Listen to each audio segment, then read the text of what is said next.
84।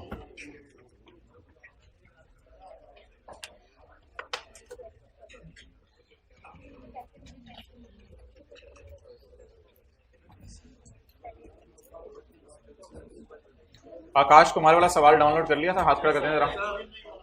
क्या लॉगिन नहीं हो रहा? कितनों का लॉगिन नहीं हो रहा? बस एक आप पे नहीं हुआ, बाकी कितने लोगों का हो गया? नेट कनेक्शन अपना चेक करवाओ।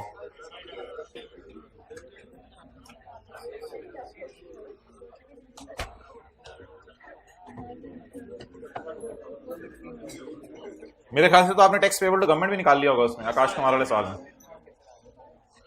आज जूते पढ़ेंगे जो दूसरी क्लास में ना आया। पिछली दफा भी मुझे पता है कौन लोग नहीं आए। पेज नंबर 460, 320 पे इन्हीं रूम्स में तशरीफ लाना है। आज ग्राउंड फ्लोर पे नहीं है, इन्हीं रूम्स पे तशरीफ लाना है। 320 सेक्शन 8A, जिसका भी बहुत ही जेन्युइन मसला है, क्लास के बाद मेरे से मिले। सेक्शन 8A, उसको मैं हल बताऊंगा। Section 8A। अच्छा जी, मोबाइल वाले भाई, अगर कभी ऐसा हो कि Honda Atlas car general tyre से टायर खरीदे और होंडा एटलस कार को जनरल टायर से टायर खरीदते हुए ये शक हो कि जनरल टायर 1,17,000 ले लेगा और उसमें से 17,000 गवर्नमेंट को जमा नहीं करवाएगा, तो ऐसी सूरत में गवर्नमेंट को ये पावर है कि होंडा को फेंटी मारे। अगर कभी Honda Atlas car general tyre से 1,17,000 के टायर खरीदे और होंडा को यह पता हो कि जनरल टायर 17,000 गवर्नमेंट के खजाने में जमा नहीं कराएगा, तो ऐसी सूरत में गवर्नमेंट को ये गवर्नमेंट को ये पावर है कि गवर्नमेंट जो है वो होंडा एटलस कार से भी 17,000 कवर कर सकती है। और इसके पीछे थीम वही है कि अम्मी आपको दही लाने को कहें और आप छोटे भाई को ये जिम्मेदारी लगा दें कि तुम दही लेके आओ, तो अम्मी आपको भी फेंटी मार सकती हैं, क्योंकि अम्मी कहेंगी तेनू पता नहीं सी, यू डिडंट नो कि छोटे ने क्या करना है। अम्मी नहीं, मैंने तो उसको कह दिया था, जैसे आपने कहा था मैंने वैसे कह दिया, और तुझे पता नहीं था, उसकी हरकतें पता नहीं तुझे, कल क्या करके आया पता तुझे, तो फिर आज चपेड़े। तो असूली तौर पर सजा तो मिलनी चाहिए जनरल टायर को, लेकिन होंडा को भी मिल सकती है। जॉइंट एंड सेवरल दोनों की ठोका ठुकाई होगी। जॉइंट दोनों को इकट्ठे बिठा के भी मारा जाएगा और सेवरल दोनों को अलग अलग करके भी मारा जाएगा। वेयर आ होंडा, मैं लिख देता हूं आके आपकी किताब पे, किताब दे मुझे। Where a Honda receiving a taxable supply, जहां होंडा टैक्सेबल सप्लाई रिसीव कर रहा हो फ्रॉम जनरल टायर। अच्छा, अनदर से मुराद general tyre. Where a Honda receiving a taxable supply from general tyre is in knowledge, जहां होंडा को पता है, छोटे की हरकतें पता है कि ये गड़बड़ करना है जनरल टायर ने। जनरल टायर पहले ही बदनाम है। होंडा इज इन नॉलेज और एज रीजनेबल ग्राउंड्स, या उसे उम्मीद है, शक है, डेट सम थोड़ा सा टैक्स 17,000 में से 2-3,000 पे, और ऑल या सारा 17 in respect of that sale, in respect of any previous sale और in respect of any future sale would go unpaid. Unpaid के ऊपर to government, would go unpaid to government. इसी चला दें यार, would go unpaid to government. भाईजान ये इस सेक्शन की जान है, येलो वाली लाइन। ये साबित कौन करेगा कि होंडा को ये पता था? भाईजान ये साबित फिर एफबीआर वाले करें, ये साबित एफबीआर वालों को करना पड़ेगा, क्योंकि इल्जाम भी एफबीआर वाले लगा रहे हैं होंडा पे कि तुम्हें पता था इसकी हरकतें गड़बड़ है। ये सेक्शन जो है ना बड़ा एफबीआर के ऊपर बार बनता है, यानी एफबीआर के ऊपर बोझ है ये सेक्शन। ये सेक्शन कह रहे हैं एफबीआर वाले तुम लोग साबित करो होंडा को कि तुम्हें ये ऑलरेडी पता था। अब ये साबित करना जरा मुश्किल काम होगा वैसे। द बर्डन ऑफ प्रूफ, साबित करने का बोझ, will be on tax department लिखें, will be on tax department. ये टैक्स डिपार्टमेंट के ऊपर होगा साबित करने का बोझ। क्या साबित करने का बोझ? That Honda is in knowledge कि जनरल टायर 2 नंबर बंदा है। That Honda is in knowledge, ये साबित करना काफी मुश्किल होगा डिपार्टमेंट के लिए, लेकिन करते तो बस ठीक है। अब पकड़ें किसको, सजा देनी शुरू करें। सच पर्सन, सच पर्सन से मुराद Honda as well as person making sale, उसको तो पकड़ना ही है। जनरल टायर, होंडा, अभी पीछे खड़े, Honda as well as general tyre, Honda और general tyre shall be jointly, दोनों इकट्ठे भी लायबल होंगे, shall be jointly and severally, और अलग अलग भी दोनों लायबल होंगे for unpaid tax. Unpaid tax के लिए दोनों भी लायबल होंगे, और दोनों इकट्ठे भी और दोनों ज्वाइंटली भी, यानी और दोनों अलग अलग भी, ज्वाइंटली इकट्ठे और सेवरली अलग अलग। द बोर्ड में exam any transactions from ambit of this section. Board अगर चाहे तो कुछ ट्रांजेक्शंस को इस सेक्शन के स्कोप से बाहर निकाल दे। ठीक है जी, आज हम बैठे। Where are Honda receiving a taxable supply, नहीं मेकिंग सेल, जनरल टायर की बात हो रही है। Honda as well as general Tyre making cell.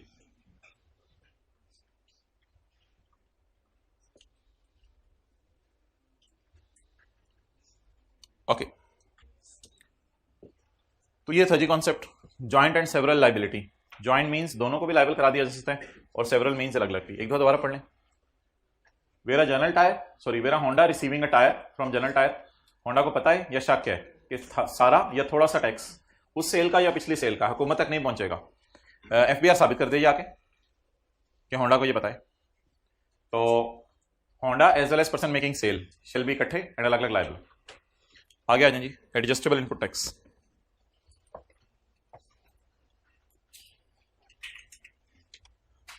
Allah Akbar,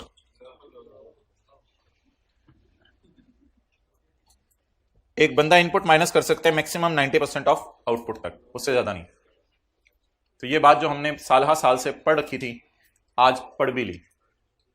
a registered person shall not be entitled to minus input, adjust का मतलब minus.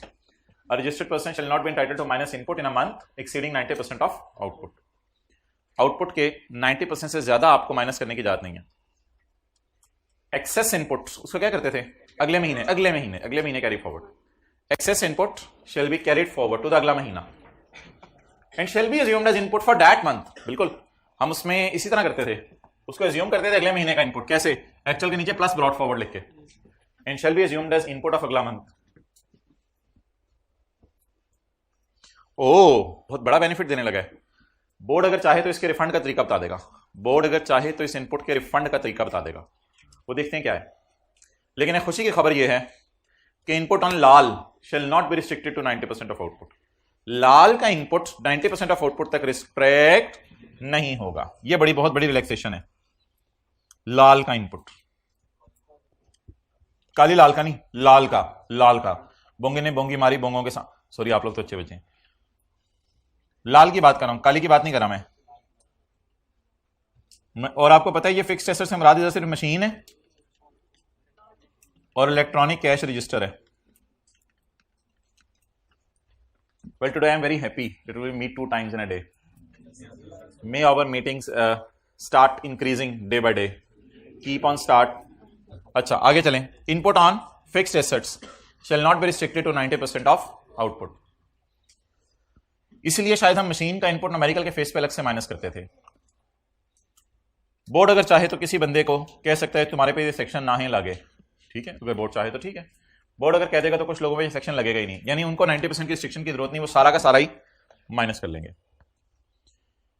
अच्छा, एक बहुत बड़ी रिलैक्सेशन अवेलेबल है, वो ये है कि ये वाला इनपुट आपको रिफंड भी हो सकता है। ये वाला इनपुट आपको रिफंड भी हो सकता है, ये रिफंड हो सकता है। मशहूर ज़माना हमारा न्यूमेरिकल है, पेज नंबर भी आप तो याद हो गया होगा, पेज नंबर 474। मशहूर ज़माना न्यूमेरिकल है। वो ये कहते हैं कि आपका इनपुट था टैक्सेबल सेल का 462, इसको हमने नीले कलर से अंदर लिया था और 462 माइनस करने की इजाजत है फेस पे आके।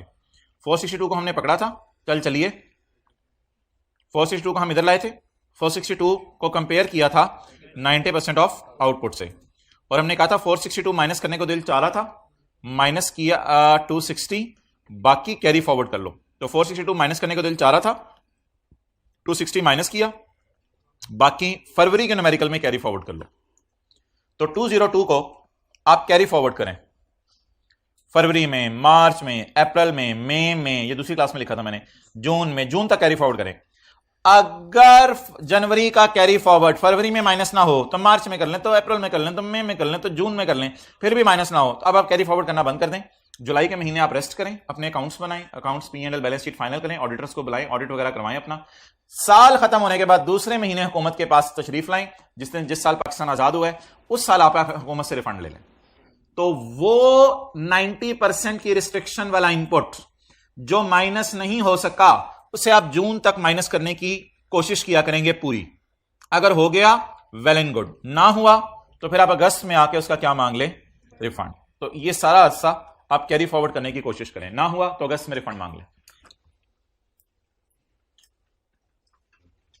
मुझे अगर कहते हैं मैं आके सफा निकाल देता हूं किताब से,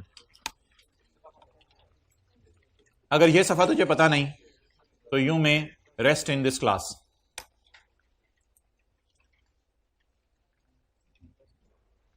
अस्सलाम वालेकुम, how are you all?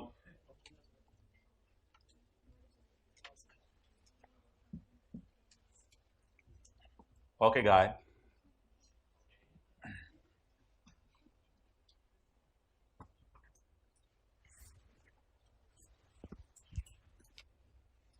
you are giving tau to mustaches. What is tau in English? चिंग चोंग पाओ। अंग्रेज ताव नहीं देते मूंछों को। ओके,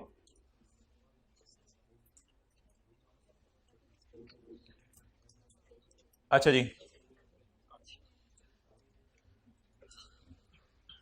मुस्कुराहट के चेहरों पे सुबह भी न्यूमेरिकल, दोपहर को भी न्यूमेरिकल, रात को सोते भी न्यूमेरिकल, क्या जबरदस्त यार।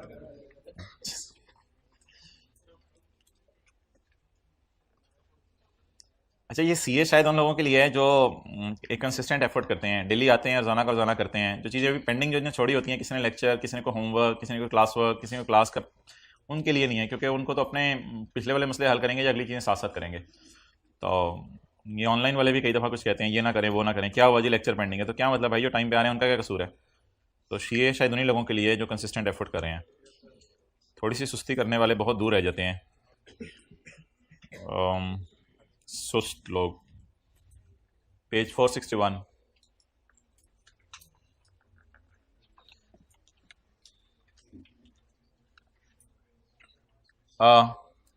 Where input is restricted up to 90% of output, जहां इनपुट को आउटपुट के 90% तक रिस्ट्रिक्ट कर दिया जाए तो रिफंड विल बी अलाउड, इसको ब्रैकेट में ले लें, a refund will be allowed to a registered person, फिर आपको रिफंड मिल जाएगा जी। The refund shall be made on yearly basis, हर साल में एक दफा मिला करेगा सिर्फ, उसके लिए सिर्फ साल का दूसरा महीना हुकूमत ने पसंद किया है, अगस्त। ये रिफंड आपको अगस्त में मिला करेगा, हर साल मिला करेगा, लेकिन अगस्त में, after the end of financial year. Financial year government का एंड होता है, याद रखिएगा 30 जून को, हुकूमत का साल एंड होता है 30 जून को। तो साल एंड होने के दूसरे महीने में आपको हुकूमत रिफंड कर दिया करेगी ये पैसे, जो 90% रिस्ट्रिक्शन की वजह से रोक रोक के रखे थे। क्लियर? तो 6 महीने मरीज को घर में सेट करने की कोशिश करें, यानी 6 महीने का मतलब ये कि जनवरी से मैं चलाता हूं, अगर नवंबर से चलता तो नवंबर, दिसंबर, जनवरी, इस तरह चले के चलता, तो जनवरी वाले मरीज को फरवरी में घर में सेट करें, मार्च में, अप्रैल में, मई में, जून में भी सही ना हो तो अगस्त में इसको अस्पताल ले जाएं। तो कुछ इस तरह का सिनेरियो है, इसको कैरी फॉरवर्ड करें जून तक। अगर जून में भी मसला हल ना हो तो बस फिर आप कैरी फॉरवर्ड करना बंद कर दें, अब अगस्त के अंदर जो है वो एक ही दफा रिफंड मांग लें जाके। लेकिन ये रिफंड लेने के लिए कुछ शराइत हैं, उसके लिए मोबाइल छोड़ना पड़ता है। For claiming the refund, refund लेने के लिए आपको क्या करना पड़ेगा? रिफंड लेने के लिए आपको ये शराइत पूरी करनी पड़ेगी। नंबर 1, अगर तो आप कंपनी है तो आपको एक स्टेटमेंट जमा करवानी पड़ेगी और एनुअल ऑडिटेड अकाउंट्स जमा करवाने पड़ेंगे। अगर आप कंपनी है तो आपको एक स्टेटमेंट जमा करवानी पड़ेगी और सालाना ऑडिटेड अकाउंट्स जमा करवाने पड़ेंगे। स्टेटमेंट में लिखा होगा आई रिक्वेस्ट फॉर रिफंड, मैं रिफंड के लिए रिक्वेस्ट करता हूं, खुदा के लिए मुझे रिफंड दे दो नहीं तो मैं मर, तो आप रिक्वेस्ट करेंगे रिफंड के लिए। The person should furnish a request along with सालाना ऑडिटेड अकाउंट्स, लेकिन सर्टिफिकेट ऑडिटर से बनवाना, महल्ले के चौधरी साहब से सर्टिफिकेट ना बनवाना। तो कंपनीज को ऑडिटर सर्टिफिकेट बनवाना पड़ेगा। और अगर आप कंपनी नहीं है और आप अदर पर्सन है, यानी इंडिविजुअल्स, एओपीज वगैरह, तो फिर आपके लिए कोई शराइत हम इधर लिख तो नहीं रहे, लेकिन बोर्ड से जाके पूछ लीजिएगा अगर आपके लिए कुछ शराइत हैं। तो पेपर में उठिएगा, निकलिएगा, ठोकर से रिक्शा पकड़िएगा, बोर्ड तक जाइएगा और बोर्ड से जाके पूछ लीजिएगा कोई शराइत हैं तो आप हमें बता दो, तो वो बोर्ड बता देगा। कुछ बातों को आप सीरियस ले लेते हैं, बस ठीक है यार, it's enough for today at least. आ जाए, वो कौन सा सवाल था?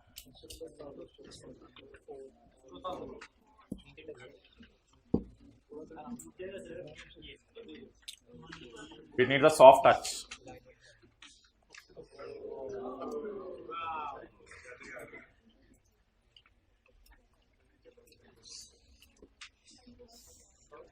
अच्छा जी, ये एक सवाल है आकाश कुमार वाला, मार्च 2022 अटेम्प्ट का, क्वेश्चन नंबर 3। ये कल डाउनलोड आप लोगों ने कर लिया होगा घर में। अच्छा, for the purpose of this question, ये अभी हम करने नहीं लगे। For the purpose of this question assume that today is 31 August 2022। Assume करो आज 31 अगस्त 2022 है। इसका मतलब ये है कि 30 जून 22 का हमारा साल अभी ताज़ा ताज़ा खत्म हुआ है। इस बात का मतलब बस ये होता है कि अभी महीना दो पहले नजर मारो, 30 जून 22 का साल खत्म हुआ है। इसलिए शायद रिक्वायरमेंट में उसने लिखा हुआ है, ये सफा मैं आपको फोटोकॉपी करवा के दे दूंगा फिजिकल वालों को और हाइब्रिड वालों को, नॉट ऑनलाइन वालों को। Under the provisions of income तक कैसे आऊं? ओके बुरहान, ओके वसीम काकड़, जो जो मुझे कहते हैं मीटिंग में मेरा नाम लें क्लास में, उनका मैं नाम ले रहा हूं। Under the provisions of income tax ordinance 2001 and rules made there under compute total income, taxable income and net income tax payable to Akash. Payable to नहीं, पेएबल बाय और रिफंडेबल टू आकाश। तो ये सारी चीजें आपने, ये वजह से अजीब न्यूमेरिकल होता है जिसका सोल्यूशन नीचे हो। आइंदा नहीं सोल्यूशन सारा अपलोड करना। अच्छा, तो Akash Kumar owns and district taking under the name and style Prem ji and company which is engaged in the बनाना ऑफ जल्दी जल्दी घूमने वाली चीजें। Following information is available for पीजीसीज रिकॉर्ड। हाउ लॉन्ग लॉस आ गया। अकाउंटिंग वालों की नजर में क्या आ गया? लॉस आ गया। चलिए आप लोग छोड़िए, इधर देखें। ऑपरेटिंग एक्सपेंसेस में एक खर्चा पड़ा हुआ है। क्या पड़ा हुआ है? पेनल्टी। पेनल्टी किसको पे किया है? कस्टमर को। तो अलाउड होगी नॉट अलाउड होगी? अलाउड होगी। फाइन टू गवर्नमेंट तो नहीं है, ये तो पेनल्टी है। ये पॉइंट बड़ा अच्छा था, कमीशन वाला। ये पहली दफा बड़े वाले न्यूमेरिकल में आया। तो ये सारी चीजें हमने क्लास में डिस्कस की हुई हैं। ये कोई व्हीकल बिक रही है, ये बैड डेट रिकवरीज हैं, ये कोई प्लांट आप किराए पे दे रहे हैं मशीन के साथ, ये कोई 3 साल पुराने उधार हैं, और ये कोई इंटरेस्ट आपको माफ हुआ है। तो एडजस्टमेंट्स पड़ी हुई हैं क्लास में, लेकिन इस तरह जरा सवाल में पहली दफा आई हैं इकट्ठी हो गए सारी। तो इंशाल्लाह स्टे ट्यून्ड। थोड़ा सा बस फिक्रमंद करना था आपको अगली क्लास के लिए। अब जिथे दी खोती होते आन खलोती हो जाएं, यानी कि कल जो हम कर रहे थे बच्चों उसकी तरफ आ जाएं आप। ओके बच्चे, पेज 491। आज अब सुबह सुबह घर वालों को आउट स्टेशन वाले फोन करके आए थे, आज हम 2 दफा कॉलेज जाएंगे। घर वाले भी कह रहे हैं पढ़ के लूट मचा दी तुमने, तो हमें तुम पे फख्र है, हमारा ये सपूत सही निकला है, बड़ा लाइक बच्चा। जी, आपका समाज से राब्ता होता रहता है जिंदगी में। Samaj is registered in sales tax act 1990 and is engaged in the business of बनाना एंड बेचना ऑफ इलेक्ट्रॉनिक चीजें, केमिकल की चीजें and other consumer goods. Following information has not been extracted from SS record for the month of August 2016। Sorry, has been. तो August 16 में इनके record से ये डाटा मिला है। बाकी सारी चीजें हमने नोट कर ली हुई हैं। अब धड़ाधड़ शुरू करें। धड़ाधड़ का मतलब होता है धड़ा धड़, धड़ धड़ धड़ धड़।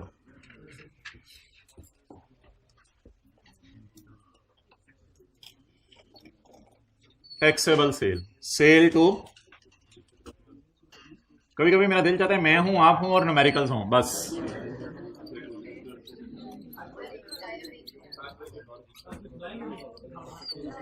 उसके लिए 5 घंटे कम से कम आना पड़ता है भाई, ऐसे नहीं, बड़ी कुर्बानी देनी होती है, बड़ी कुर्बानी। ओके,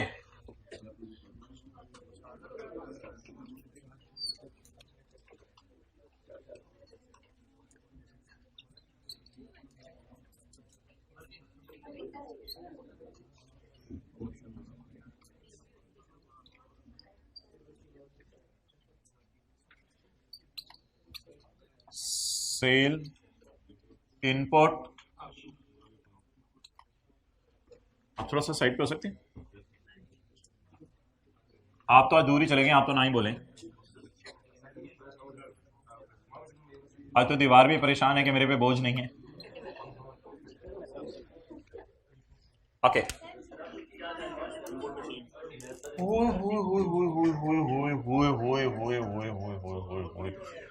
अच्छा जी, नहीं सही बताया। अच्छा जी, you people keep on doing, we will do सवाल। Sale to registered customer, sale to registered corporate, sale to registered corporate. चलें जी, सेल टू रजिस्टर्ड कस्टमर कितना? मैं क्यों तुम्हें 2000, तुम मुझे 2000। Sale to registered corporate customer,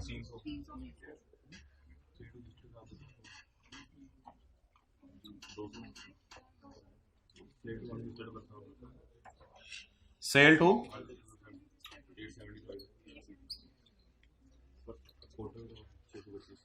भाई इस क्लास में बातें ना करें, अब्दुल्ला फोटोकॉपी कराने गया हुआ है आकाश कुमार को, सॉरी आकाश कुमार के न्यूमेरिकल को। सेल टू एक्सपोर्टर या सेल एज एक्सपोर्टर? हम एक्सपोर्टर हैं या हम एक्सपोर्टर को सेल कर रहे हैं? इसका मतलब है ये जीरो रेट सेल तो नहीं है, ये तो सेल 17% है। सेल टू एक्सपोर्टर,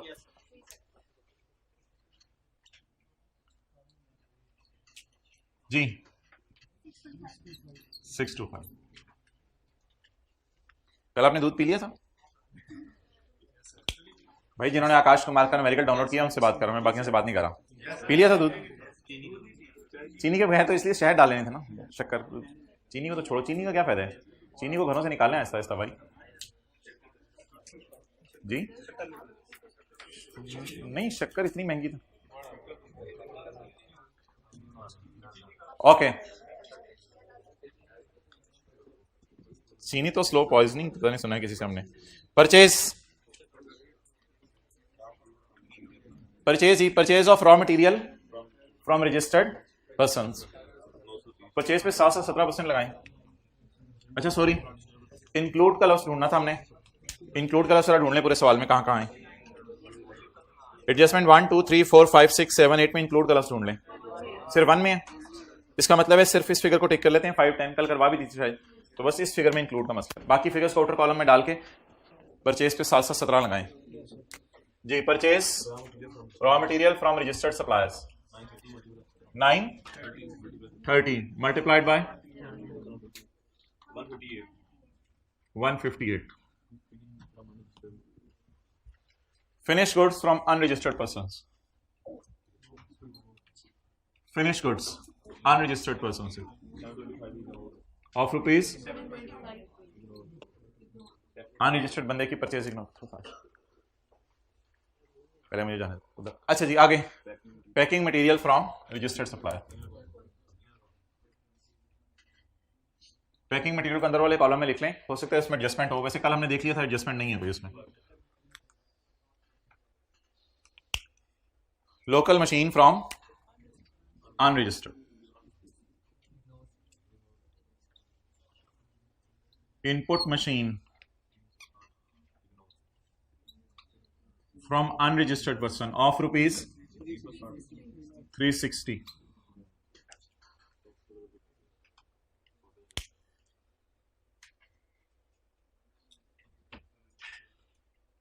चिनमिन चिनमिन मिनमिन बुन बुन नहीं करनी। ओके अच्छा, अगर हम परचेज करने जाएं कॉटेज इंडस्ट्री से परचेज, तो फिर हम टैक्स पे नहीं करेंगे। तो मैंने कहा था कल सेल टू कॉटेज इंडस्ट्री पे टैक्स लगेगा। परचेज अगर हम करने जाएं कॉटेज इंडस्ट्री से तो शायद हम टैक्स पे ना करें, तो परचेज कॉटेज इंडस्ट्री इग्नोर कर दें।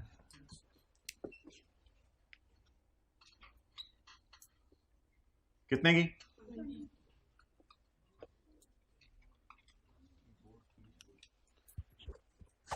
इंपोर्ट में अगर कस्टम ड्यूटी पड़ी है, पड़ी रहो। कस्टम ड्यूटी तुम इंपोर्ट में पड़ी रहो, कोई मसला नहीं। बस इस परचेज पे 17% लगा दें। इंपोर्ट के केस में एक शर्त होती है कि आप होल्ड करें गुड डिक्लेरेशन। गुड डिक्लेरेशन आपके पास होना चाहिए। इंपोर्ट आपकी जेन्युइन परचेज है। इंपोर्ट को परचेज में डाला करेंगे, एक्सपोर्ट को सेल में। और आपको क्लास में अगली जी 4 इंटू 17% 80 जी 80 बिल्कुल। इंपोर्ट्स चलें जी, पॉइंट 1 पढ़ लो।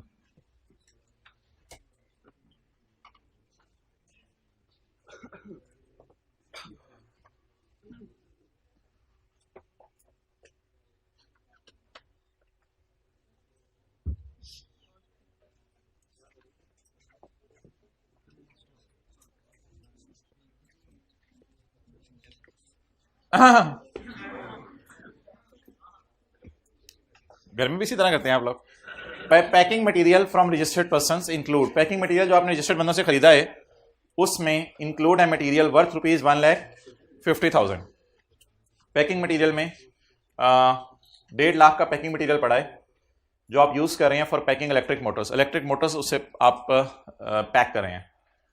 महीने के एंड पे these Motors were still were a part of stock, ये चीजें अभी तक स्टॉक में पड़ी हैं।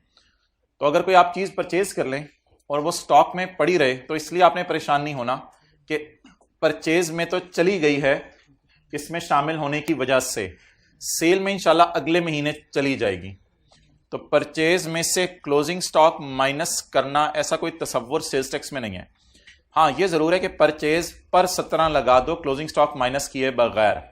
तो क्लोजिंग स्टॉक परचेज में पड़ा है, पड़े रहो, पड़ा है, पड़े रहो, इसको परचेज में पड़ा रहने दें। मैक्सिमम आप लिखना चाहें तो क्या लिख सकते हैं, पैकिंग इंक्लूडिंग 150। पेपर में अगर इसका अलग से लिखना चाहें इंक्लूडिंग 150, यहां पे छोटा सा करके इंक्लूडिंग 150, यानी इसमें 150 शामिल है, लिख दें तो बेहतर है, इंक्लूडिंग 150 जी। खड़े रहो, खड़े रहो, ओके, बैठ जाओ। अब जी मजे मजे की एडजस्टमेंट्स आ रही हैं और सेक्शन का नंबर जरा मुझे बताते रहें और फिर हम आगे चलते रहते हैं। पढ़ें जी पहली एडजस्टमेंट।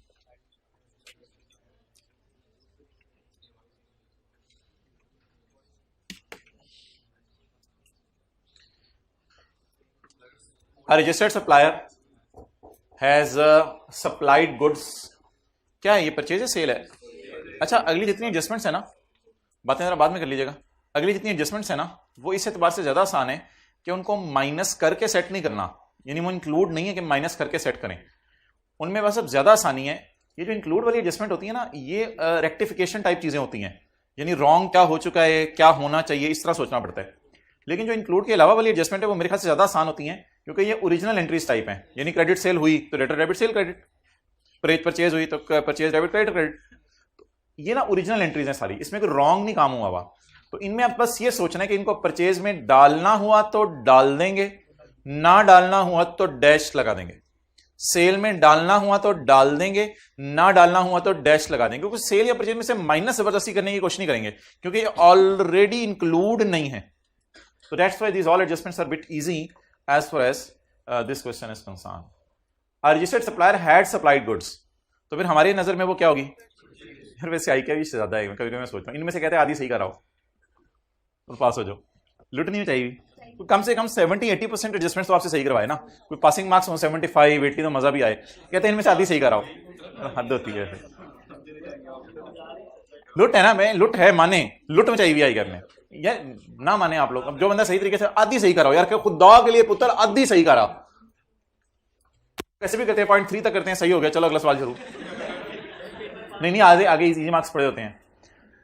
आ रजिस्टर्ड सप्लायर बहुत रिस्की अप्रोच है, वेरी वेरी रिस्की अप्रोच। एक पठान मिला था मुझे नौजवान, वो कहता है मैं 57 नंबर का पेपर करके आया हूं FAR 2 का, लेकिन जो किया है सही किया, पास हो गया था, जो किया है सही किया है। बहुत रिस्की अप्रोच है, ये अप्रोच कभी ना लगाने की कोशिश कीजिएगा। 100 नंबर का पेपर करके आइएगा पूरा। पॉइंट नंबर 2, ये बहुत रिस्की है कि आधे सवाल पेपर में देखें और उनको जान ले लें उनकी। Point 2, registered supplier had supplied, अच्छा चलो ठीक है, आपका दोस्त था। Registered supplier had supplied goods, एक रजिस्टर्ड सप्लायर, एक और पठान की कहानी सुनाता हूं, इसने पेपर उठाए, intro FR1 FR2 cost, sir हमें थ्योरी नहीं पसंद, 4 पेपर एक टाइम में उठा लिया उसने। पढ़े पॉइंट 2, पता नहीं बाद में नहीं मिला कभी। Point number 2, a registered supplier had supplied goods, एक रजिस्टर्ड सप्लायर ने गुड्स सप्लाई किए हैं वर्थ रुपीज 50,000 रुपए की चीजें। ये पुरानी स्कीम में था, अभी किसी ने फतवा दे देना PRC में है वो तो कैसे उठा सकते हैं। A registered supplier had supplied goods worth rupees 50,000, purchase है सेल है, परचेज। अगस्त के महीने में उसने सप्लाई की हैं चीजें, वैसे तो गुड्स रिसीव हो गई हैं लेकिन अभी तक ना हमें इनवॉइस नहीं आई। तो हमने पढ़ा था सेक्शन 7 में कि गुड्स डिलीवरी तो चलो ठीक है, सेक्शन 7 में पेज 457 पे पढ़ा था हमने, अ रजिस्टर्ड पर्सन इनपुट माइनस नहीं कर सकता जब तक के ही होल्ड्स इनवॉइस, इसके पास इनवॉइस ना हो। तो इसलिए आप इनवॉइस होल्ड नहीं कर रहे, ऐसी सूरत में आपको परचेज रिकॉर्ड करने की इजाजत नहीं है। तो इसका सॉल्यूशन है I do not hold invoice.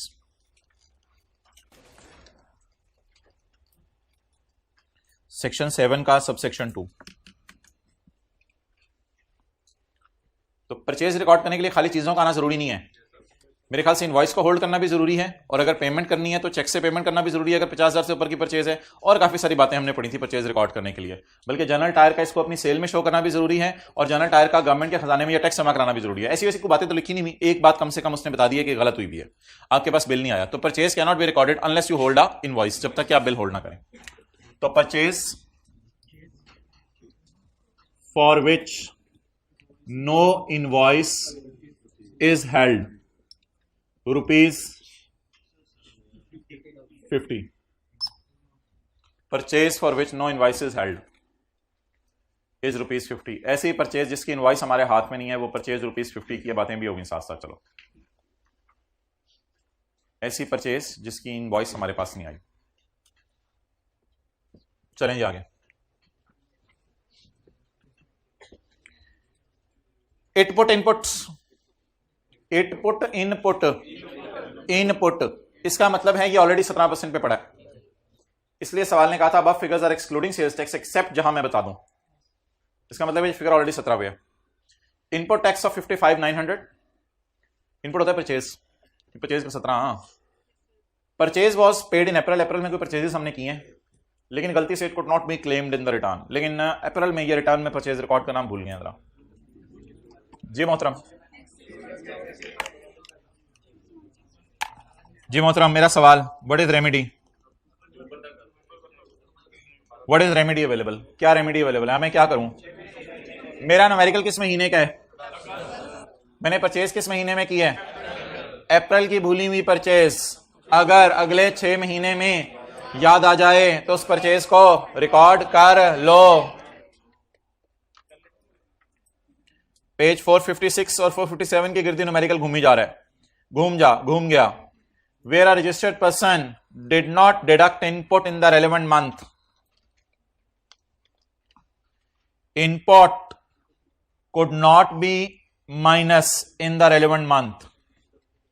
ये लाइन थी जहां से पता चलना था, ये लाइन इसे मैच करी थी। Input did not deduct in relevant month, ये लाइन थी असल। Input could not be claimed in April, input could not be claimed in April. What is the relevant month? April. आप बता दें, अगर इनपुट रेलेवेंट मंथ में minus ना हो सके तो माइनस कर लें अगले 6 महीने में, जब भी कभी आपको याद आए। तो ये है हमारा अप्रैल के महीने का पुराना इनपुट। अगर ये हमें भूल गया है तो मई में रिकॉर्ड कर लें, नहीं तो जून में, नहीं तो जुलाई में। अगस्त टाइम पे याद आ गया, जल्दी आए। वो यार अल्लाह, करें जल्दी।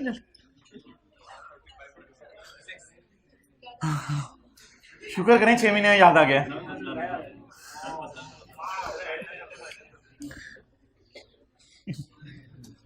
इनपुट ऑफ अप्रैल, शुक्र करें अगस्त में याद आ गया। और अगर जाके दिसंबर में याद आता फिर रिकॉर्ड नहीं कर सकते। नहीं इस तरह तो बात नहीं, पता नहीं क्लास के बाद पॉइंट पूछो ये जो आप पूछना चाह रहे हो, चलिए क्या मिक्सअप कर रहे हो चीजों को। अप्रैल की भूली हुई परचेज, ये बात लिखी हुई है पेज 456 के एंड पे, ये बात लिखी हुई है पेज 456 के एंड पे कि अप्रैल की भूली हुई परचेज अगर मई में, जून में, जुलाई में, अगस्त में, सितंबर में या अक्टूबर में याद आ जाए, तो जिस भी महीने में याद आ जाए रिकॉर्ड कर लो, क्योंकि नीचे हमने लफ्ज लिखा था तक। ये आप अपने इलाके से लाए हो ये वाला। मार्च की भूली हुई परचेज सितंबर तक रिकॉर्ड करनी है और बातें करने के साथ साथ और बातें करनी है। और अप्रैल की भूली हुई परचेज बोलें कब तक रिकॉर्ड कर सकते हैं? मई, जून, जुलाई, अगस्त, सितंबर, अक्टूबर तक। लेकिन हमें कब अगस्त, शुक्र है अगस्त में याद आ गई, तो इसको इनपुट रिकॉर्ड कर लें अप्रैल के महीने में। तो जिन हजरात ने क्लास के बाद बंदे लेके आना पूछ रहे हैं ये 56 कहां से आया था, वो ब्रैकेट में 55.9 लिख लें ताकि उनको याद रहे 55.9 56 हो जाता है। ओके अच्छा मादरत भाई, ये जो डैश वाली लाइन है ना, ये मैं मिटा रहा हूं क्योंकि मेरे पास जगह ना है। अब मुझे पता है एंड पे जब आप तस्वीर लेंगे तो फिर वो पूरी पिक्चर आपके सामने नहीं आएगी, लेकिन मेरे पास जगह ना है, दिल में है लेकिन व्हाइट बोर्ड पे नहीं है। इनपुट अप्रैल का, जी मोहतरम, क्या हो जाता? रिफंड क्या मतलब?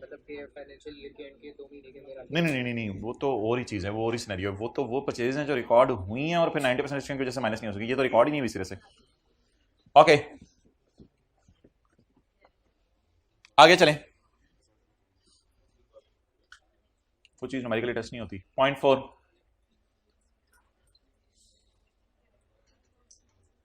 ये आपने लिख लिया इसमें सेक्शन 7 के 1 की लास्ट 2 लाइंस, सेक्शन 7 के 1 की लास्ट 2 लाइंस। अच्छा जी, हमने लो क्वालिटी की केबल्स खरीदी हैं। हाई बोला कुछ लोगों ने, हाई बोलते हैं वैसे आजकल। अच्छा, हमने ये मुझे भी बोलने दे रहा, हमने ये हाई क्वालिटी की केबल्स खरीदी हैं और साथ वायरें भी खरीद ली हैं वर्थ ₹250 फ्रॉम रजिस्टर्ड सप्लायर्स। तो हमने हाई क्वालिटी की केबल्स खरीदी हैं 2.5 लाख रुपए की। अब आप मुझे बताएं, अगर मैं हाई क्वालिटी की केबल्स खरीदें 2.5 लाख रुपए की, आगे लिखा हुआ है ये केबल्स किस लिए खरीदी हैं, तो क्या एज्यूम करूं मेरा इलेक्ट्रॉनिक चीजों का कारोबार है तो बेचने के लिए खरीदी हैं या फिर दीवार के अंदर डालने के लिए खरीदी हैं? तो ऑब्वियसली हम ये एज्यूम नहीं कर सकते कि ये जो वायर्स हैं, साई की तरफ देखिएगा, ये जो वायर्स हैं these are to be used in immovable property. Anarkali के सर तक पहुंच जाए, these are to be used in immovable property, these are to be used in immovable property नहीं, ये इमूवेबल प्रॉपर्टी के अंदर के लिए नहीं है। तो प्रोबेबली चुप ना, या मुझे पढ़ाने दें या मुझे, पेज 458 के ऊपर पॉइंट नंबर H था, उसमें हमने पढ़ा था अगर गुड्स यूज्ड हों इन इमूवेबल प्रॉपर्टी, अगर गुड्स यूज्ड हों इन इमूवेबल प्रॉपर्टी यानी कि बिल्डिंग के अंदर वायर्स यूज हों तो परचेज डेड है। लेकिन भट्ट साहब ने कहा था नहीं, बट ऐसी तारें जो बेचने के लिए हैं उनकी परचेज पे 17 लगाने की इजाजत है। तो इसलिए ये तारें हम एज्यूम करेंगे बेचने के लिए हैं, दीज आर, क्योंकि हमारा इलेक्ट्रॉनिक आइटम्स का कारोबार है तो ये तारें बेचने के लिए हैं, इसलिए हम इसको परचेज जेन्युइन परचेज समझेंगे। अब इसको इग्नोर करते हैं क्योंकि परचेज हमारी जेन्युइन है, बस पड़ी हुई है तो लड़ने क्यों लगे हैं, आराम से बता देंगे, बोले सर पड़ी नहीं हुई, हाँ प्यार से बोलो, मेरे छोटे लेके आ जाते हैं हम। Purchase of high quality cables, अब ये परचेजेस हमारी परचेज में पड़ी हैं या नहीं पड़ी? नहीं पड़ी, ये हमारी जेन्युइन परचेज है। अब इसको परचेज में डाल दें। Purchase of cables and wires 250, purchase पे साथ अब्दुल्ला कैलकुलेटर मेरे घर से ले आए, पॉइंट्स से जिंदगी बाहर आ जाओ, बहुत पॉइंट्स हो गया।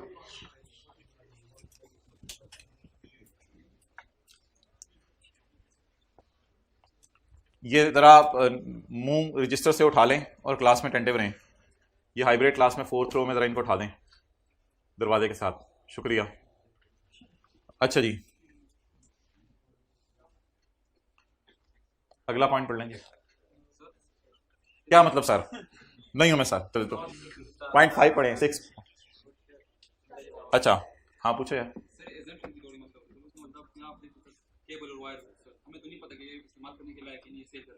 मेरे ख्याल से हमारा कारोबार है इलेक्ट्रॉनिक आइटम्स का। हाँ, अगर फर्नीचर कारोबार हो, फर्नीचर लें तो वो भी हमारी जेन्युइन परचेज होगी। एक मिनट ना, उसको बोल लेने दो, वो तो मेरे बोलने के दरमियान भी बोल रहा है ताकि मुझे भी सवाल समझना है। तो परचेज केबल्स की हैं, आगे नहीं लिखा हुआ केबल्स क्यों परचेज की हैं। तो मेरा इलेक्ट्रॉनिक चीज़ों का कारोबार है तो मैंने ज्यूम नहीं किया, मुझे पता है कि ये केबल्स हाई क्वालिटी की मैंने बेचने के लिए ही खरीदी होंगी। अब आप बोलना शुरू करो। अगर मेरा फर्नीचर का कारोबार हो तो अल्लाह करे हो। अच्छा तो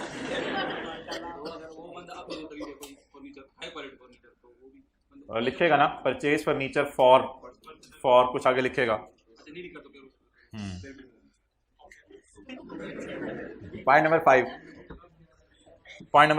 भाई जान, उस क्लास से एक बंदा जाए अब्दुल्ला को बुला के लाए, उनके हाइब्रिड में लोग सो रहे हैं, आहिस्ता आहिस्ता सारे सोने लग जाएंगे।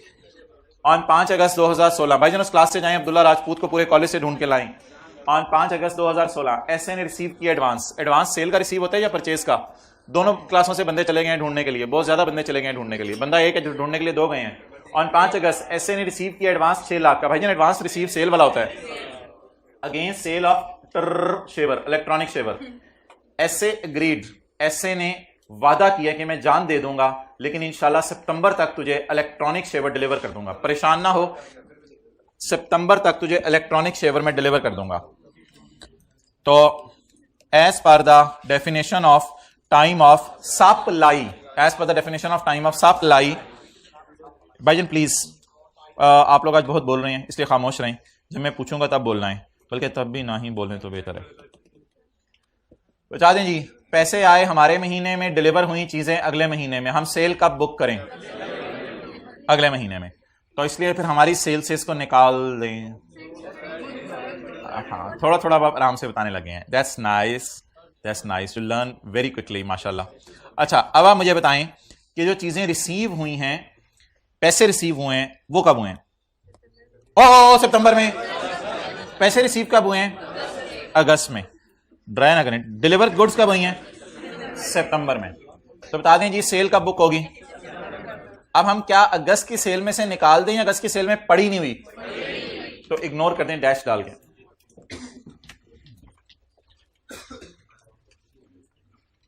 Cell of shaver. ना ना ना ना ना, एक मिनट प्लीज, इट्स एनफ। आप खड़े जी, आप खड़े हो, आप भी खड़े हो, आप भी खड़े हो। और ये ना पूछिएगा मैंने क्यों खड़ा किया, ये मत पूछिएगा मैंने क्यों खड़ा किया। ये एक मिनट, मैं कह दिया खड़े हो जाए, बस बात करो। एडवांस रिसीव्ड, भाई एडवांस रिसीव्ड पे टैक्स नहीं लगता। हाँ हाँ, ऑफ ₹600।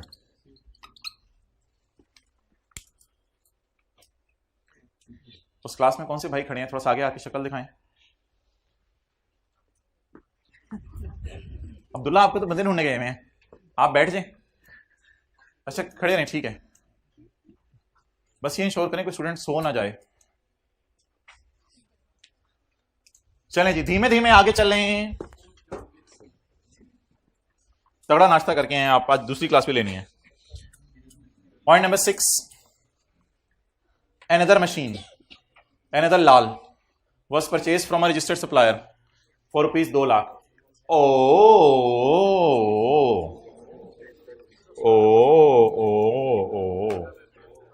ये फिगर ऑलरेडी 117 पे पड़ी है, ये फिगर ऑलरेडी 117 पे पड़ी है।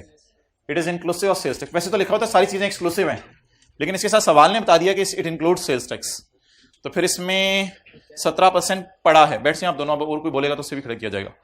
अब इसमें 17 पड़ा है। Machine 2 lakh divided by 117 multiplied by 17, 29।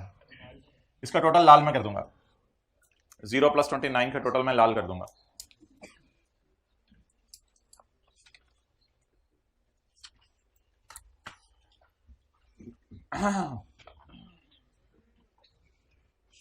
Okay, चलें जी आगे।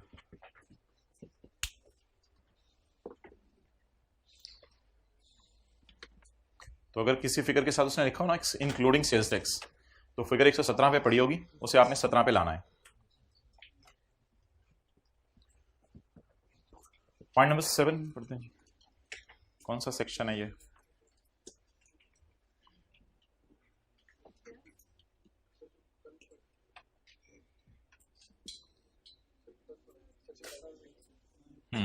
ठीक फरमाया आपने।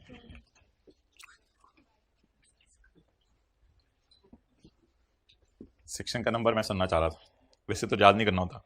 पॉइंट 7, 10 फरवरी 2016 को, चंद महीने पहले, मोबाइल पर 10 फरवरी 2016 को एसए ने परचेज किया, मोबाइल ना यूज करें, एसए ने परचेज किया लिक्विड नाइट्रोजन। चंद महीने पहले एसए ने परचेज किया लिक्विड नाइट्रोजन। अगर सॉलिड होती हमारी बला से, केमिकल की चीजें बस हम बेच रहे हैं। लिक्विड नाइट्रोजन हमने बाय किया है 3 लाख का मुगल खानदान से, मुगल खान अनारकली की पोती की पोती की पोती से। तो मुगल खानदान से हमने जो है वो बाय किया है लिक्विड नाइट्रोजन।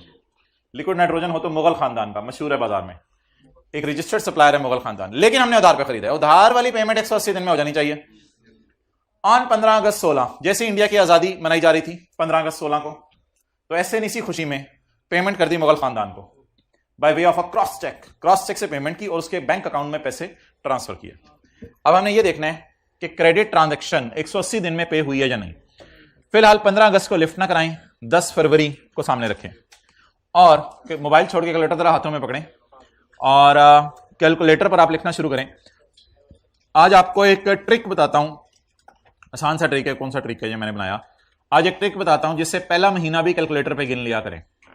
पहले आप मेरे साथ पहला महीना उंगलियों पे गिने। 10 फरवरी आपने गिनना नहीं है। मैंने कहा था क्रेडिट ट्रांजैक्शन की पेमेंट 180 दिन में होनी चाहिए।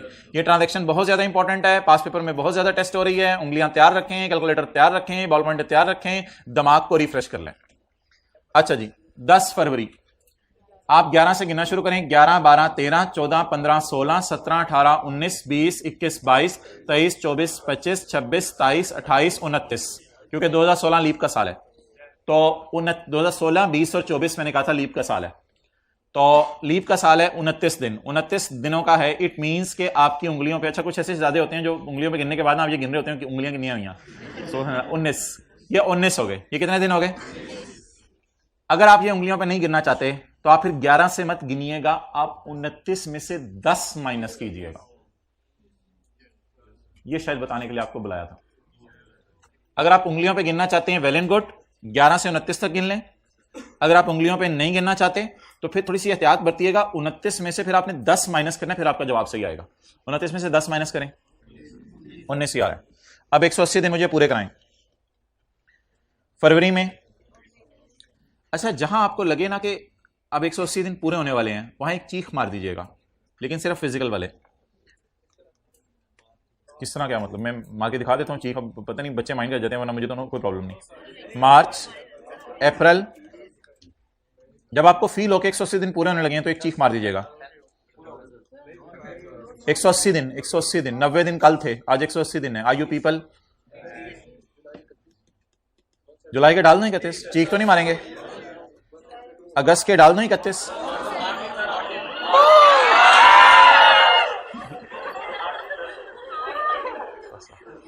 चलें 1 मिनट, हाइब्रिड वालों को भी शौक पूरा करने दें। मार लेंगे चीख, आवाज नहीं आई इधर। जरा 1 मिनट, कोई ऐसे गबरू जवान आवाज चीख मारे जहां तक आवाज आए। 1 मिनट, 1 सेकंड दिया जा रहा है, जल्दी जी, चीख मारने का आखिरी मौका। गबरू जवान खड़े हो जाएं, माइक में चीख मारें। वो चीख ही क्या जो होली होली हो। तैयार हो जाए।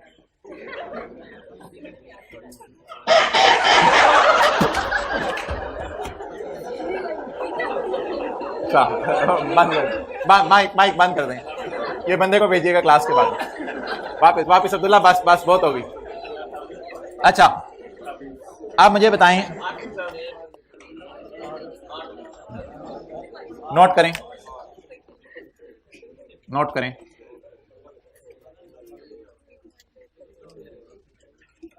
अब्दुल्ला, माइक और इनका स्वेटर वापस ले लें। पुत्र तू उठे ही चला जा। फैसलाबादी चीख नहीं सुनी आज हमने, मार दरा।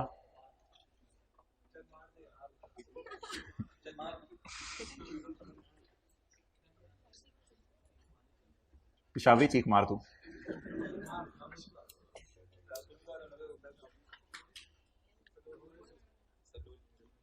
खामोश। चलें जी, try to be a professional student. You are doing high qualification, please do not mischief next time. So अच्छा जी, अब आप मुझे बता दें, अगर हम किसी से चीजें खरीदें 10 फरवरी को, तो 8 फरवरी तक हमें उसे क्या कर देनी चाहिए?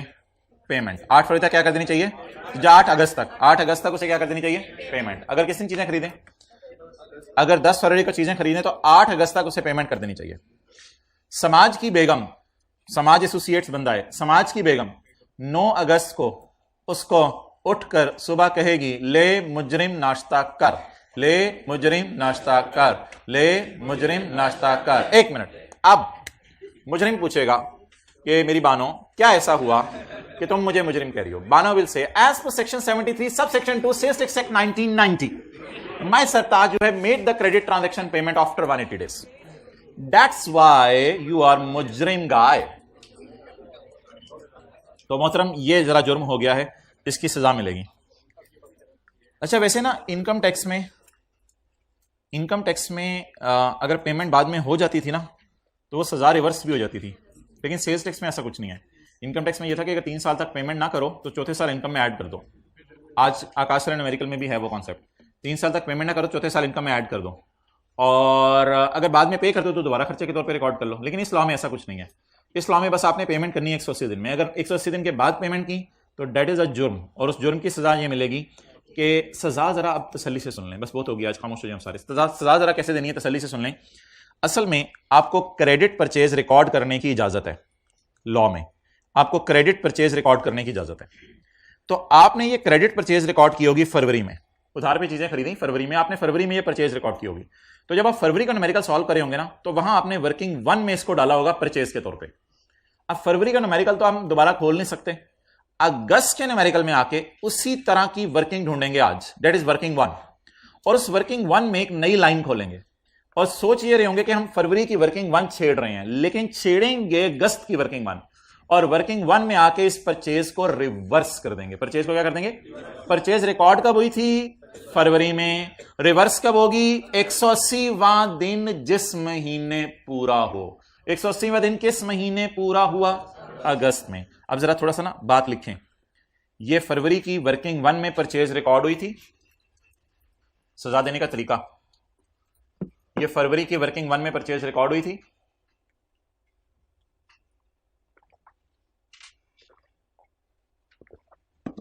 ये फरवरी की वर्किंग वन में परचेज रिकॉर्ड हुई थी।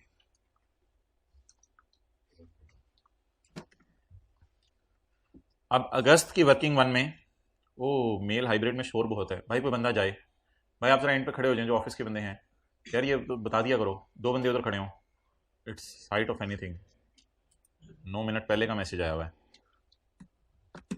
भाई, ऐसा ना करो यार। अच्छा, अब अगस्त की वर्किंग वन में, अब अगस्त की वर्किंग वन में नई लाइन डाल के इस परचेज को माइनस कर दें।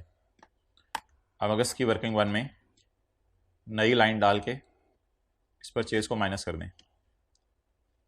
अहमद हाथ खड़ा करो, ठीक है अहमद, आप एंड तक क्लास के खड़े रहो, इधर जरा नजर रखो, शुक्रिया अहमद। तो भाई पेमेंट 8 अगस्त को हुई, 8 अगस्त के बाद हुई, तो अब जुर्म साबित हो गया। परचेज रिकॉर्ड कब की थी, फरवरी में, नॉन पेमेंट की वजह से रिवर्स कब करें, अगस्त में, less payment not made in 180 days, 180 days के अंदर पेमेंट हुई नहीं, ये जुर्म है। परचेज की अमाउंट जरा 51। जी अब आप पूछो, क्या पूछ रहे थे।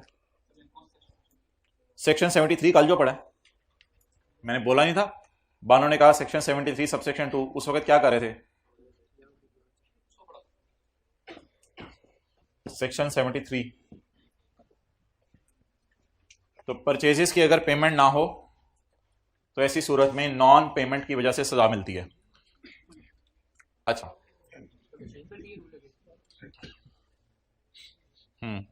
अच्छा मोहतरम, अगली बात सुनिएगा गौर से,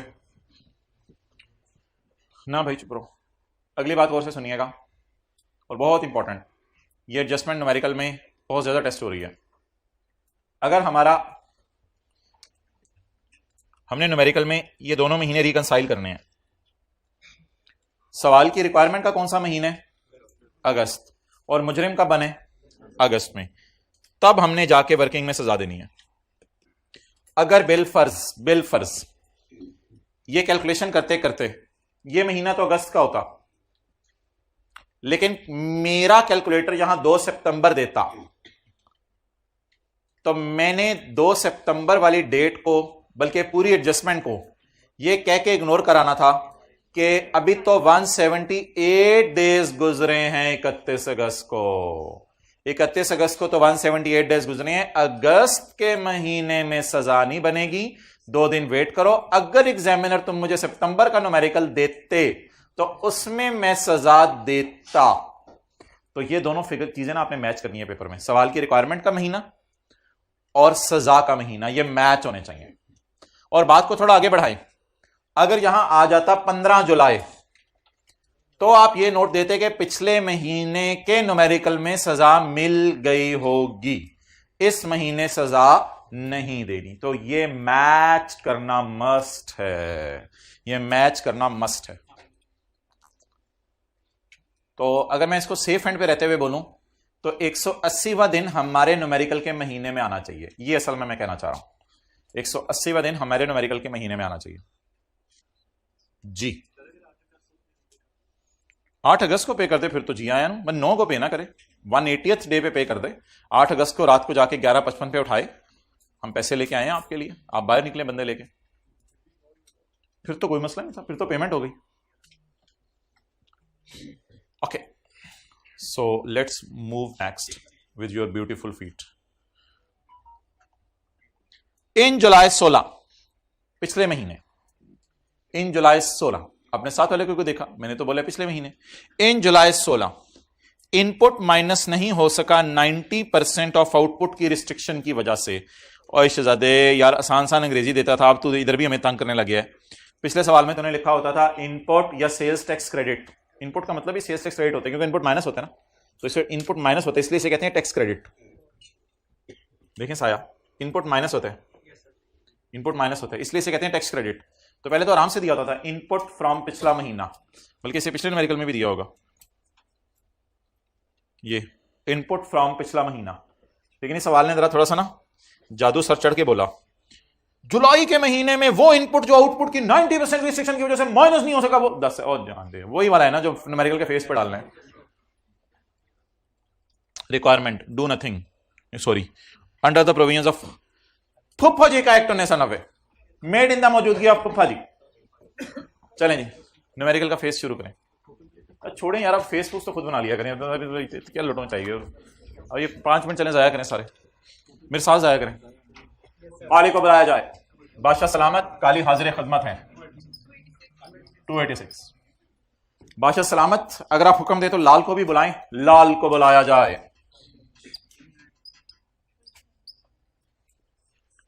286 एंड 29 बादशाह सलामत, अगर आप इजाजत दें तो इसका टोटल कर लें, किया जाए। बड़ा राउंड टोटल किया है आज मेरी रियाया ने, बादशाह सलामत कह रहे हैं। अच्छा 4000 डन। अपॉर्शनमेंट की वर्किंग है, सेल टैक्सेबल कितनी 4 ओ पैकिंग मटेरियल का 17%। बादशाह सलामत, हमें भूल गए थे, माफ किया वजीर तुम्हें।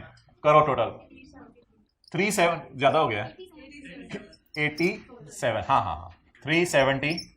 माजरत बादशाह सलामत, आइंदा भी आपको मौका देंगे गलती का। 373 काली को बादशाह सलामत हमने आपके कहने पे बदल दिया है, ओके। 373 जीरो रेट और एग्जेम्प्ट सेल। बादशाह सलामत, अफसोस के साथ ऐलान किया जाता है आज ना हम काली के टोटे करेंगे ना हम लाल के टोटे करेंगे। बादशाह सलामत, आपके लिए यह बुरी खबर है, आज ना हम काली के टोटे करेंगे ना आज हम लाल के टोटे करेंगे। क्यों बादशाह सलामत, आप एक्सपोर्ट सेल करें ना, हम भी आप पे फख्र करें। फिर आप एक्सपोर्ट सेल कर ही नहीं रहे, ये बानो अपने सरताज समाज से कह रही है ना, आप एग्जेम्प्ट सेल कर रहे हैं। तो बादशाह आप तो शर्मिंदा ही करा रहे हैं हमें। बादशाह आपकी हरकतों की वजह से आज हमें काली लाल को तोड़ना नहीं पड़ेगा। चलो फिर भी काली को बुलाया जाए 373 और इसको अपनी असली हालत पे छोड़ दिया जाए। लाली को बुलाया जाए, इनको इसी तरह ले आओ आज, खाली बिना टोटे, लाल बिना टोटे। इनको तोड़े बगैर न्यूमेरिकल के फेस पे ले जाया जाए। आज बादशाह सलामत बहुत गुस्से में है, आउटपुट कर दो तुसी। बादशाह सलामत, नीला डब्बा और टिक्कू, हाँ हाँ हाँ मेरे वजीर तुम बहुत आगे निकलोगे, मुझे ना क्रॉस कर जाना। नीला डब्बा और टिक लगा देने। मैं कहानियां पढ़ा हूं घर में, तुम ये समझ रहे हो इतना मिला हूं। अच्छा, समाज जालिम समाज दुश्मन नासिर। आउटपुट इधर देखे होगा न्यूमेरिकल, आउटपुट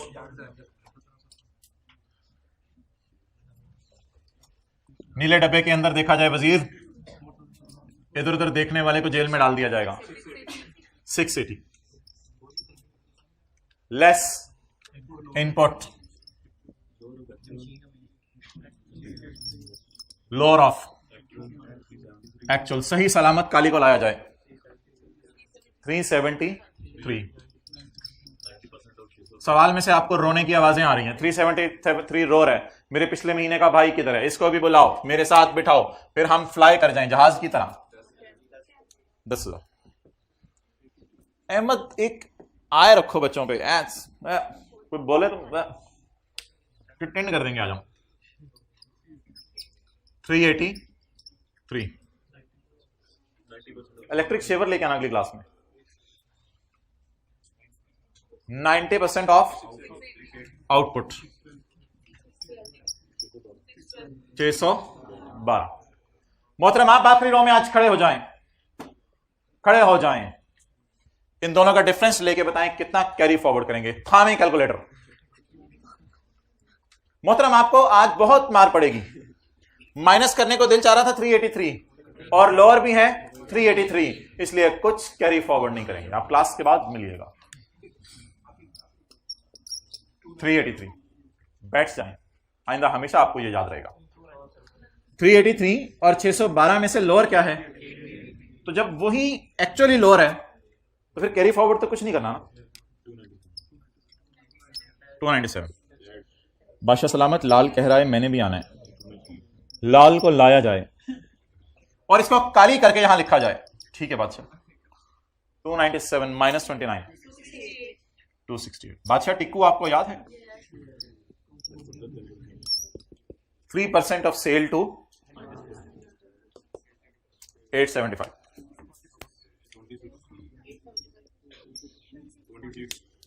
26। बादशाह के बाप को बुलाया जाए, शहबाज शरीफ को। पेएबल टू शहबाज शरीफ 290। शहबाज शरीफ हमारे साथ कबड्डी खेलते थे।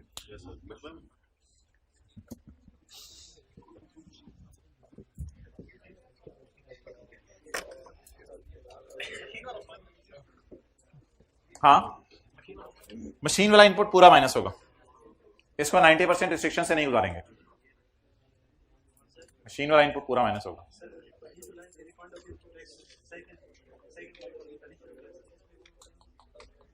वो न्यूमेरिकली नहीं आएगा। वो अब इसको कैरी फॉरवर्ड कोई है ही नहीं जो करना है। कैरी फॉरवर्ड कुछ होगा तो करेना, है ही नहीं। हाँ तो अप्रैल वो नहीं, जुलाई वाला है ना, उसको ना अप्लाई करो न्यूमेरिकली यूज। ओके अच्छा जी, बाद में पूछो। अच्छा मोहतरम,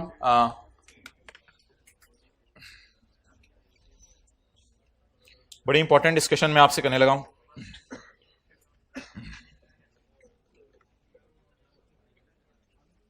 इधर आए भाई, बड़ी गौर से बात सुनिएगा। बारहा मैं आपको कई दफा मैं आपको बता चुका हूं कि सेल टू अनरजिस्टर्ड का इनपुट अलाउ होता है। कई दफा मैं आप आराम से बैठ जाएं दुल्हा, इनको सीट दी जाए। बारहा मैं आपको बता चुका हूं, ठीक है, कि सेल टू अनरजिस्टर्ड का इनपुट अलाउ होता है। तुम्हें नहीं यकीन आ रहा तो देख लो। सेल टू अनरजिस्टर्ड इस 4000 में शामिल है। इसका इनपुट 373, ये पूरा माइनस हो गया। तो ऐसी बात बिल्कुल नहीं है सेल टू अनरजिस्टर्ड का इनपुट डेड होता है। सेल टू अनरजिस्टर्ड का इनपुट माइनस करने की इजाजत है। सेल टू अनरजिस्टर्ड का इनपुट माइनस करने की इजाजत है। लेकिन लेकिन लेकिन लेकिन इस पे आपने 3% फर्दर टैक्स एंड पे लगाना है, वो बस एक अलग चीज है। लेकिन इसका इनपुट माइनस होता है। सेल टू अनरजिस्टर्ड का इनपुट माइनस होता है।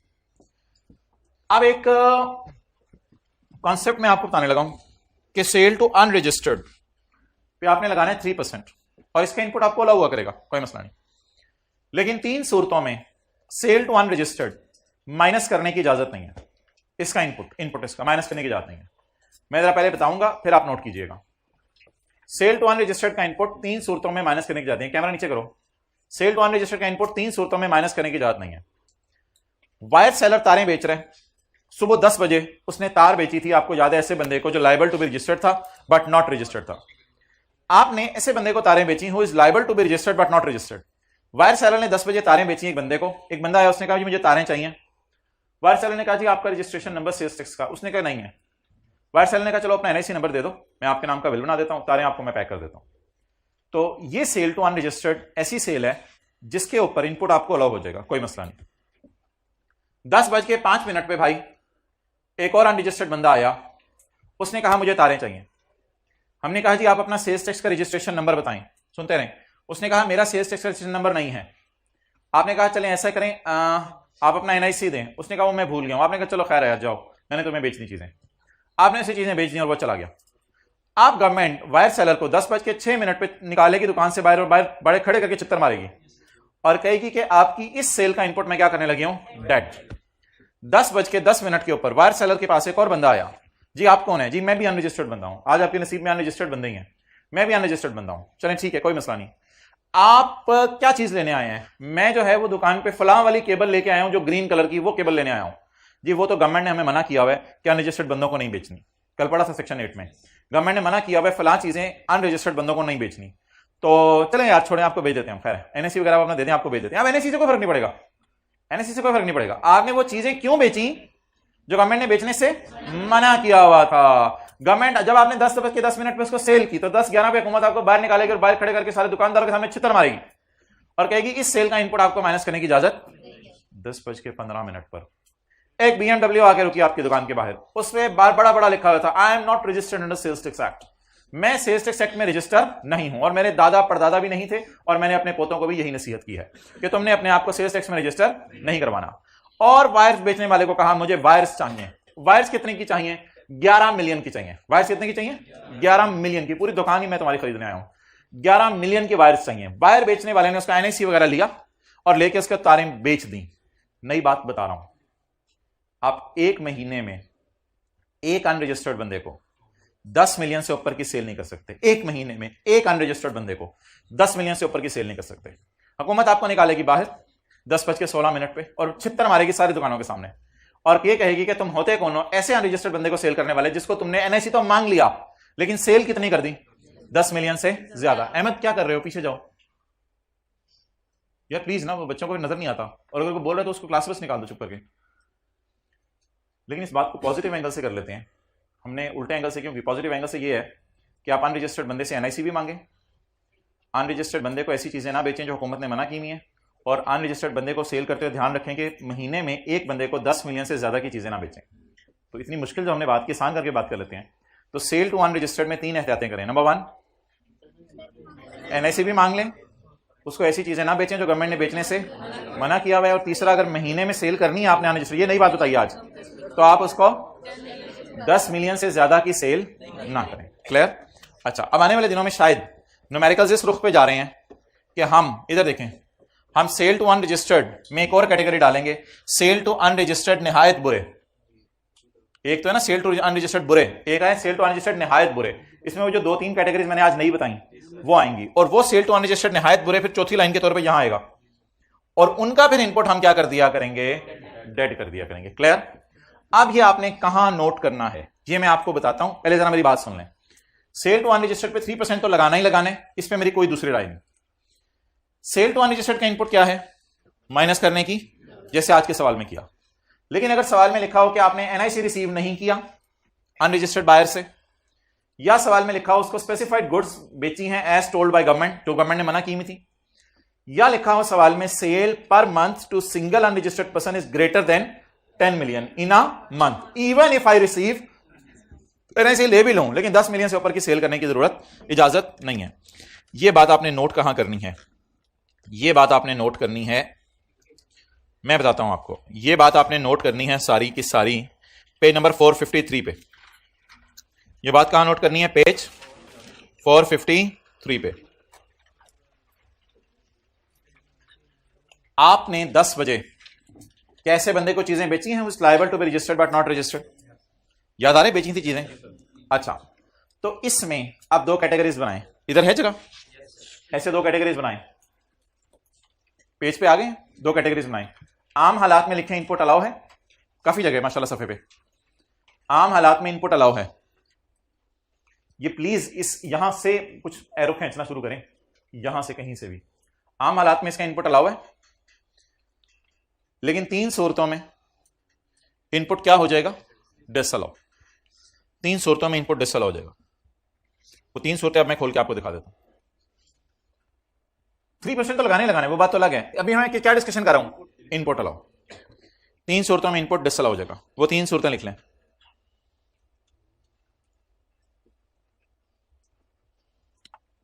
इसी सफे पे हैं, यहां पे लिख रहे हैं,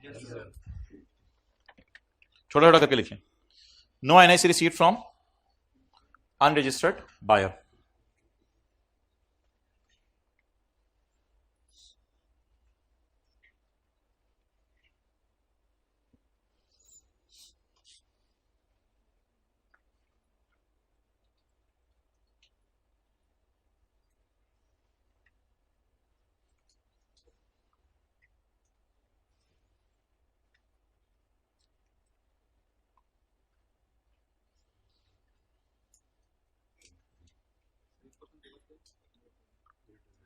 Greater than, unregistered greater than rupees 10 million in a month. ये नई बात है, ये पहले लॉ में नहीं पढ़ाई हुई अभी तक आपको.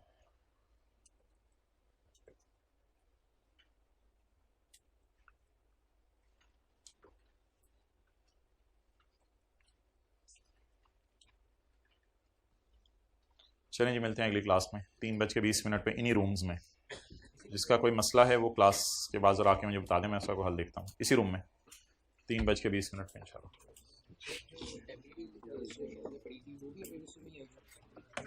नहीं वो रजिस्टर्ड में आ जाएगा. सेल है, सेल पे 17 लगेगा तो आउटपुट आएगा. 4,000 उधर गया ना, फिर वो 680 आउटपुट है.